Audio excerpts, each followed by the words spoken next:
Marley Elementary. This is Miss Watkins coming to you from beautiful Aruba. I'm going to read to you one of my favorite books as a little girl. It's called But No Elephants by Jerry Smath.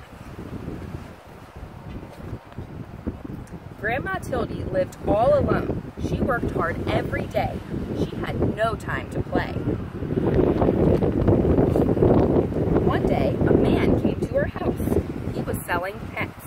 "Would you like to buy a canary bird?" asked the man. "Very well," said Grandma Tildy, "but no elephants." Grandma Tildy was cooking stew.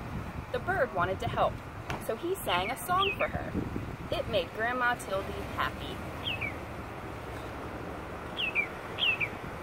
That night, they sat down to eat the stew together, and it tasted better than ever before. The next day, the pet man came again. "Would you like to buy a beaver?" he asked. "Very well," said Grandma Tildy, "but no elephants." Grandma Tildy needed firewood. The beaver wanted to help, so he cut the wood with his sharp teeth. That night, they sat in front of a warm fire. Grandma Tildy went shopping. She met the pet man again. "Would you like to buy a turtle?" he asked. "Very well," she said, "but no elephants." Grandma Tildy was tired. The turtle wanted to help, so he carried her home on his back. That night, Grandma Tildy washed the turtle and put him to bed. The next day, it rained hard. The roof started to leak. Then someone knocked on the door.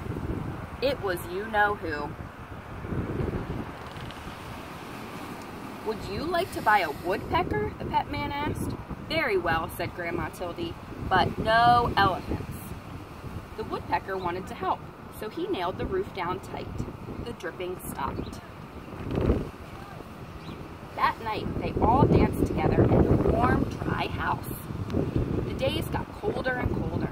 Grandma Tildy put food in jars for the winter. "I don't like the cold," she said. Just then, the pet man appeared. "Would you like to buy an elephant?" he asked. "He's the only animal left, and I must leave before it snows." "No, no elephants," shouted Grandma. She went back to her work, and the pet man left. But the elephant stayed. It started to snow, and it kept on snowing. And snowing, and snowing, and snowing.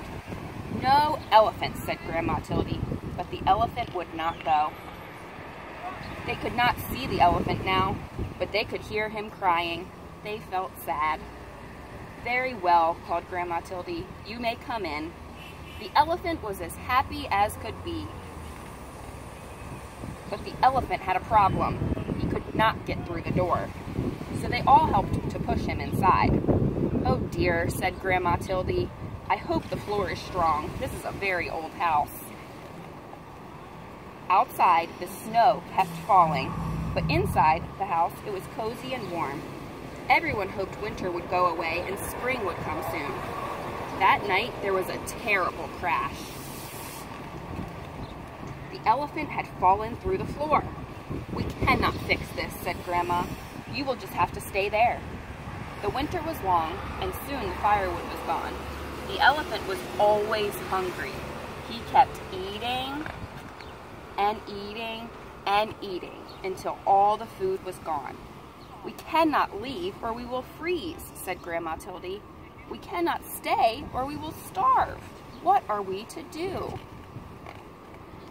The elephant felt sorry. Then he thought of a way to help. He started to walk. He walked and walked and walked and walked.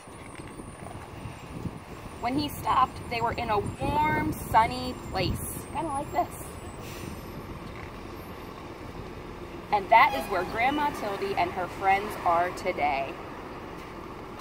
The end. Thank you, Marley. I'll see you in a couple weeks.